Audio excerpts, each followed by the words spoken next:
اور اتنی محبت کرنے والے اللہ کو چھوڑ کر ہم سکون میں کیسے رہ سکتے ہیں؟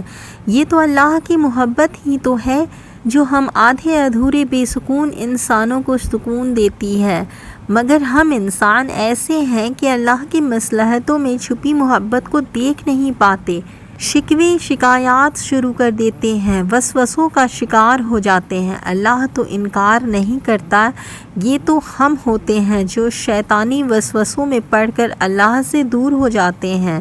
اس لیے تو اللہ کہتا ہے کہ صبر کرو۔ صبر اللہ سے جوڑ دیتا ہے، صبر اللہ سے تعلق کو مضبوط کر دیتا ہے۔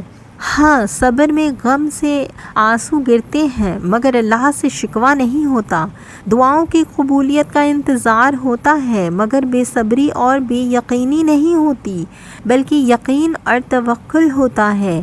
اور پھر جو اپنے اللہ پہ توکل کرتا ہے نا، اللہ اس کو اکیلا نہیں چھوڑتا، اس کو تھام لیتا ہے، اس کو سنبھال لیتا ہے۔